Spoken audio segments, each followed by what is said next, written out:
Olá pessoal, mais uma vez juntos, dando continuidade a essa série sobre a rebelião de Lúcifer, vendo o significado das expressões e entendendo o que aconteceu. E hoje eu quero falar sobre uma frase que sempre me indignou, ou melhor, sempre me deu muita curiosidade. Na multiplicação do teu comércio, o que significa isso? Que comércio é esse que Satanás fazia? O que ele vendia lá? Tá certo? E aí a gente vai ver nesse vídeo, é algo muito interessante. Algo que vai elucidar, fazer com que a gente entenda o que aconteceu naquela época.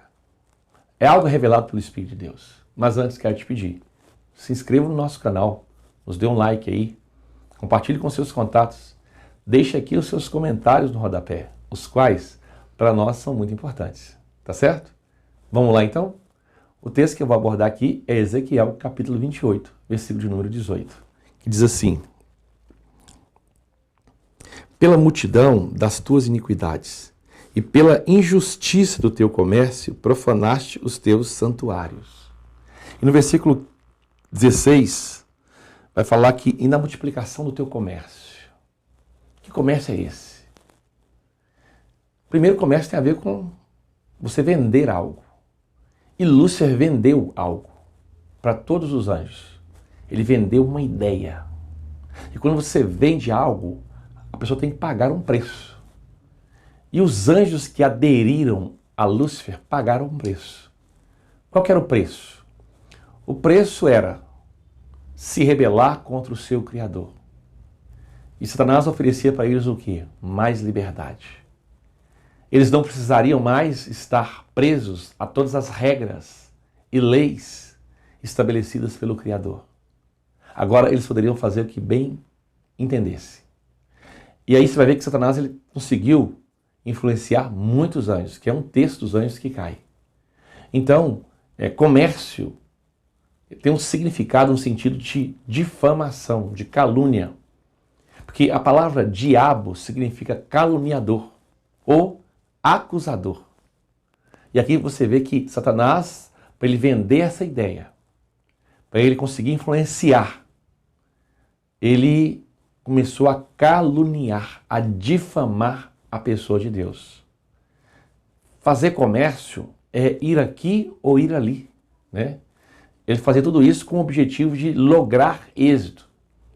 E quanto mais ele falava, mais pessoas, ou melhor, mais anjos, se aderiam à ideia dele. E na multiplicação do teu comércio, ou seja, quando a influência dele atingiu um nível tão elevado, ele se sentiu dono da situação. Imagine num reino onde você tem duas pessoas que é contra o rei. Isso não é nada. Mas quando você descobre que a maior parte da população, ou na sua cabeça, quase toda a população, está a favor, você pensa assim, agora é só uma questão de tempo para a gente depor o rei, porque eu já consegui, as minhas ideias foram aceitas, né? Então ele, na cabeça dele, com certeza, era mais do que um terço, né? Lúcifer aumentou a sua influência, e ele vendeu uma ideia de liberdade, uma falsa liberdade para os anjos, por um preço muito alto, aliás, alto demais, né? Se afastar de Deus, mergulhar nas trevas, é um preço muito alto.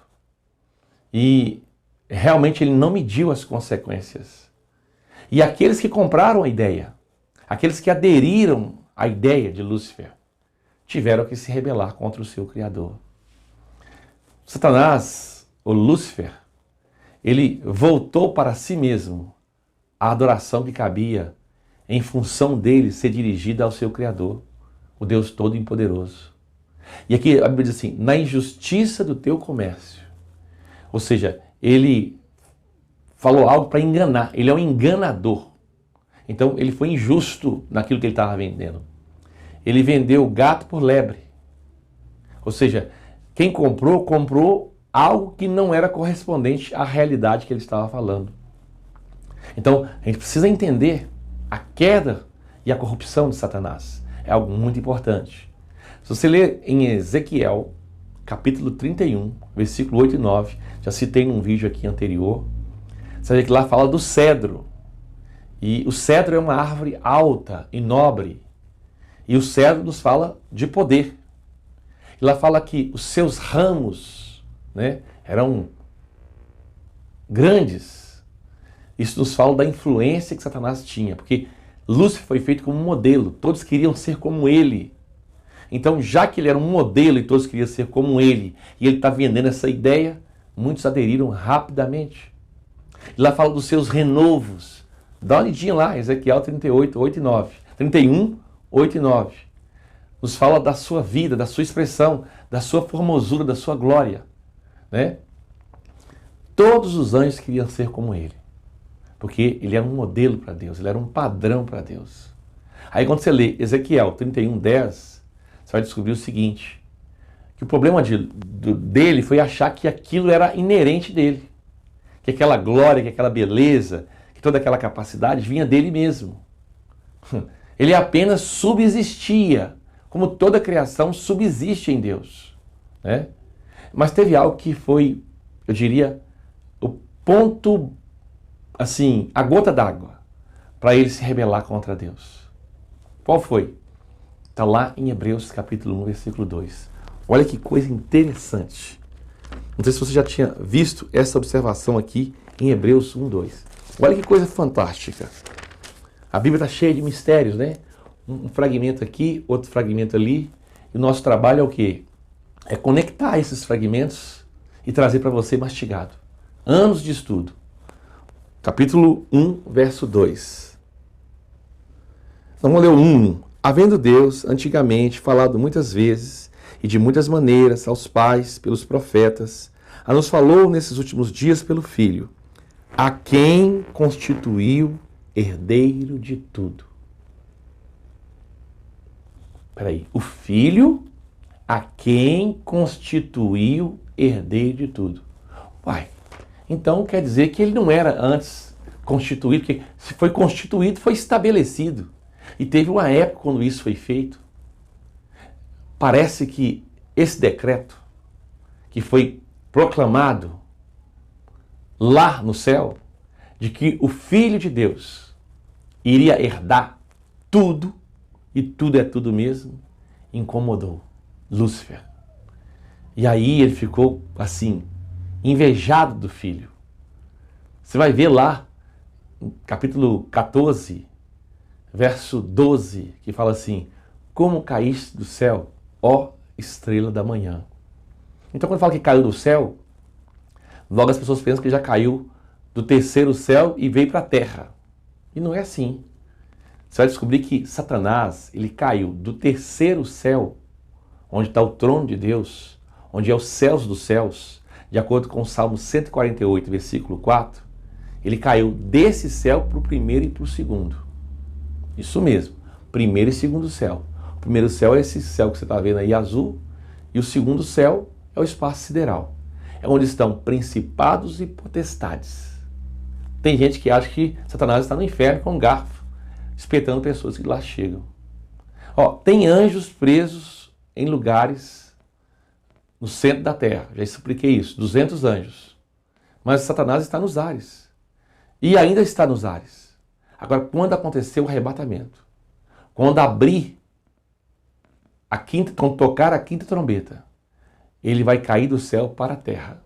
Aí a Bíblia fala, ai da terra, porque Satanás desceu com toda a sua fúria. Uai, pastor, então ele não vem na terra? Ele visita a terra. Ele é o príncipe desse mundo, não há dúvida alguma, mas a posição deles é nos ares, né? E aí ele será lançado por terra. Então, basta você ler Apocalipse 12, versículos 5 ao 9. Nem todo o contexto do capítulo 12 de Apocalipse se cumpriu. Uma parte se cumpriu, é verdade. Mas do versículo 5 ao 9, você vai ver que não se cumpriu. Eu vou ler aqui, nós vamos estar encerrando esse vídeo, para não ficar muito longo. Apocalipse 12, 5 ao 9. Diz assim, e deu à luz um filho varão, que há de reger todas as nações com vara de ferro. E o seu filho foi arrebatado para Deus e o seu trono. E a mulher fugiu para o deserto, onde já tinha lugar preparado por Deus para que ali fosse alimentada durante 1260 dias. Né? Aí fala assim, E houve batalha no céu. Miguel e seus anjos batalharam contra o dragão. E batalhava o dragão e os seus anjos. Mas não prevaleceram, nem mais o lugar se achou nos céus. Aqui é céus, percebeu? Não é céu. É o primeiro e o segundo. E foi precipitado o grande dragão, a antiga serpente chamada Diabo e Satanás, que engana todo mundo, e foi precipitado na terra. E os seus anjos foram lançados com ele. Isso será na grande tribulação. Aí fala, ai da terra, porque ele desceu com toda a sua fúria. Bom, vamos encerrar esse vídeo por aqui e vamos estar compartilhando no próximo vídeo. Deus abençoe e até lá.